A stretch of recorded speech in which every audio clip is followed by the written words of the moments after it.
मेरा नाम ज्योति है। आज मैं आपको अपनी कहानी सुनाने वाली हूँ। आज ही मेरी शादी से अमर हुई है। शादी एक अच्छे बड़े घर में हुई है। पैसों की कोई कमी नहीं थी और मेरे पति अपने आप को बड़े खुशकिस्मत मानते थे कि हमें ऐसा घर मिला है। सभी रिश्तेदार भी कह रहे थे कि ज्योति के तो भाग खुल गए, किस्मत वाली है। हम लोग उनके मुकाबले कुछ भी नहीं हैं। पिताजी ने पुराने परिचित होने की वजह से मेरी शादी उस घर में हो गई। शादी के बाद मैं पहली बार उस घर में गई। घर में जाते ही मुझे पता चला कि वो लोग कितने बड़े हैं। घर बहुत बड़ा था। पहली बार था जब उनका घर मैंने देखा था। सब कुछ बहुत अच्छा था। सुहाग रात का समय आ गया, लेकिन उसके पहले मेरी सास और नंद ने मुझे अकेले में ले गई। मेरे समझ नहीं आया कि मुझे लगा कुछ बात करनी होगी। उनके चेहरे उतरे हुए और डरे हुए थे, जैसे कि कोई बात वो मुझसे करना चाहते हों। मैंने उन्हें पूछा, क्या हुआ? आप दोनों इतने डरे हुए क्यों हैं?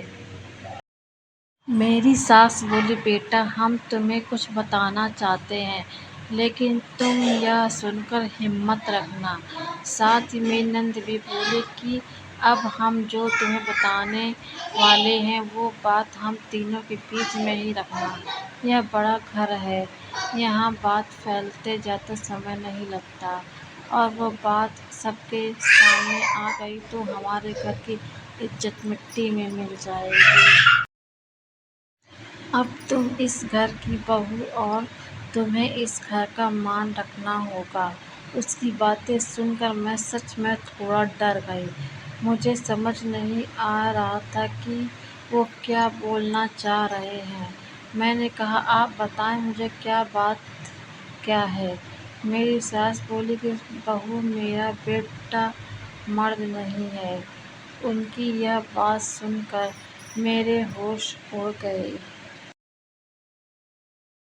उन्होंने कहा कि मैं जानती हूँ कि तुम सोच रही होगी कि फिर हमें तुम्हें क्यों फंसाया, लेकिन हमारी मजबूरी है। हम यह बात ऐसे बता नहीं सकते थे, वरना सभी को पता चल जाएगी। मेरा बेटा रात में अक्सर बाथरूम में ही रहता है। पता नहीं वहाँ क्या करता है। जब भी उसे पूछो तो यही कहते कि उसका पेट खराब है। कमरे में जाने के पहले मेरे पति के लिए यह बातें सुनकर मुझे समझ नहीं आ रहा था कि मैं क्या करूं। मेरी ननद कहती है कि तुम उससे बात करना, थोड़ा समय उसके साथ बिताओ, फिर उससे खुलकर बात करो। अगर कुछ कहता है तो हम ज़रूर करेंगे, हम तुम्हारे साथ हैं। तुम्हें अकेला नहीं छोड़ेगा। सुहाग रात वाली रात यह सब सुनकर मैं अपने कमरे में जा रही थी। मुझे अब डर लगने लगा था। मैं कमरे में यही सब सोच रही थी कि मेरे पति अमर कमरे में आए। कमरे का दरवाज़ा बंद किया और दरवाजे से ही पेट पर हाथ लगाते हुए आए। बिस्तर पर मेरी तरफ पीठ करके बैठे और बोले कि उनका पेट खराब है, और कुछ ही सेकंड में वो उठकर बाथरूम में चले गए। बिल्कुल वैसा ही हुआ जैसे कि मेरी सास ने मुझसे कहा था। पेट खराब हो तो थोड़ी देर बाद वो बाथरूम से बाहर आ जाते, लेकिन वो करीब 1 घंटे तक बाथरूम में ही रहे। वे बाहर चुपचाप अपने बिस्तर पर बैठी।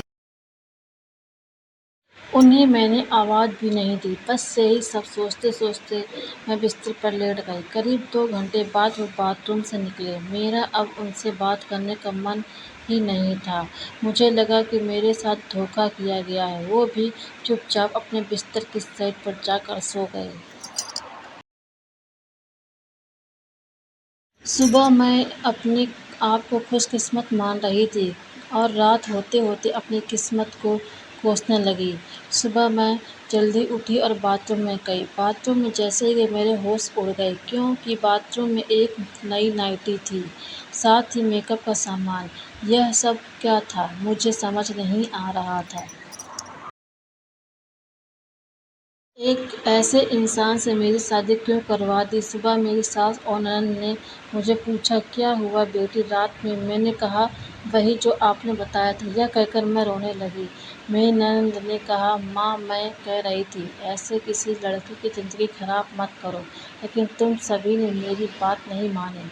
अब यह क्या ऐसे ही खुद कर यहाँ रहेगी? मेरी सास बोली कि बेटा तू जो भी फैसला लेगी हम तेरे साथ हैं, लेकिन तुझे यह वचन देना होगा कि यह राज तेरे मुंह से नहीं निकलेगा। अगली रात फिर वो कमरे में आए। मुझे अब उनकी तरफ देखने का मन भी नहीं हो रहा था। मैं चुपचाप अपना बिस्तर करके अपनी साइड पर सो गई, क्योंकि अब बात करने को रखा। उन्होंने भी अभी तक कुछ बात नहीं की। उसकी वजह मैं जानती थी। थोड़ी देर वो बिस्तर पर बैठे रहे और फिर उठकर वो बाथरूम में चले गए। मैं समझ गई थी कि वो क्या करने गए हैं। थोड़ी देर बाद बाथरूम से चीज़ें गिरने की आवाज़ आने लगी, कुछ टूटने की। थोड़ी देर बाद आवाज़ रुकी और इस बार वो जल्द ही बाथरूम से बाहर आ गए, आकर बिस्तर पर सो गए। हमारे बीच कोई बात नहीं हो रही थी। मैं तो यह सोच रही थी कि मैं क्या करूँ? यही सब सोचते-सोचते नींद आ गई। सुबह जल्दी उठी और फिर मैं बाथरूम में गई।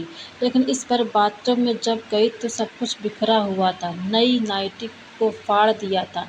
मेकअप का सामान बिखरा हुआ था। बाथरूम में कचरे में एक कागज़ भी था, जिस पर लिखा था टू माय ब्यूटीफुल वाइफ। मेरे मन में अब शक आया कि यह सामान और कपड़े कहीं मेरे लिए तो उन्होंने नहीं रखे।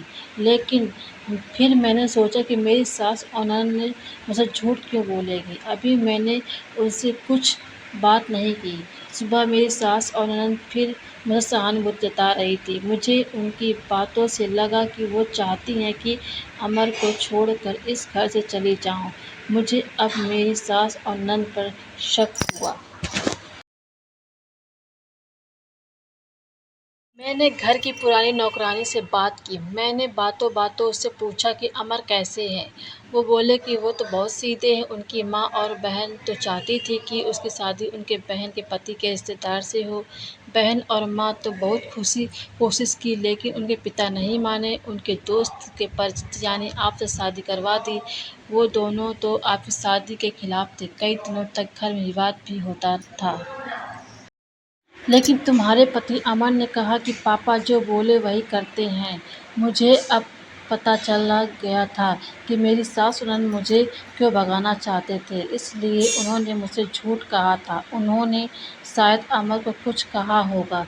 रात अब मैं अमर से बात करने का इंतज़ार कर रही थी। वो कमरे में आए तो उनका मुँह तो उतरा हुआ था।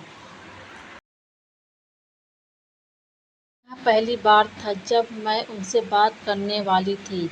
उनके आते ही मैंने कहा, आप मुझसे कुछ बात करना चाहते हैं?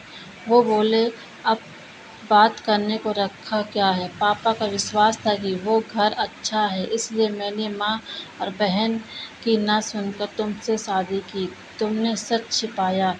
मैंने बोला, क्या सच? सच कि तुम मुझसे शादी नहीं करना चाहती थी। तुम्हारी ज़िंदगी में अभी भी कोई और है। यह बात तुमने ही तो माँ को बताई थी। घर की इज़्ज़त और पापा के कारण मैं चुप हूँ, कुछ कदम नहीं उठा रहा। और मैंने भी देख लिया, सुहाग रात ज़िंदगी में बहुत स्पेशल होती है। लेकिन मेरे बाथरूम में 2 घंटे रहने पर भी तुम्हें फ़र्क नहीं पड़ा। माँ ने सही कहा था कि तुम आवाज़ नहीं दोगी, बात भी नहीं करोगी। मैंने बोला, बाथरूम में रुकने को उन्होंने कहा था और वो कपड़े और मेकअप वो मेरी बहन ने रखा था। कहा था पहली रात का गिफ्ट है, तुम्हारे लिए बाथरूम में रखा था। मैं उठकर उनके पास गई और उन्हें कहा, आपको पता था उन्होंने मुझसे क्या कहा? फिर मैंने उन्होंने अपनी सारी बात समझाई। कहा कि वो चाहते थे कि हम दोनों में गलतफ़हमी हो और हम अलग हो जाएँ, ताकि वो जो चाहते हैं वो पूरा हो जाए। उन्हें गुस्सा आया, लेकिन मैंने कहा नहीं, अब हम इस बात को यहीं ख़त्म करेंगे और किसी को कुछ नहीं कहेंगे। उस रात मेरी सारी परेशानी और गलतफ़हमी दूर हो गई। वो थी मेरी सही मायने में सुहाग रात। अगली सुबह मेरी सास और ननद ने मुझसे पूछा कि मेरा क्या फ़ैसला है, मैं क्या करने वाली हूँ। मैंने कहा कि मैं आप दोनों को माफ़ करके एक नई शुरुआत करना चाहती हूँ। आपको मुझसे कोई शिकायत नहीं होगी। मैं एक बहुत अच्छी बहू बनकर दिखाऊँगी। मेरे चेहरे पर मुस्कान देख उनके चेहरे उतर गए। नंद तो उसी दिन अपने घर चली गई। यह स्टोरी आपको कैसी लगी हमें कमेंट बॉक्स में लिख कर ज़रूर बताएँ और नेक्स्ट स्टोरी के लिए हमें फॉलो एवं सब्सक्राइब करें।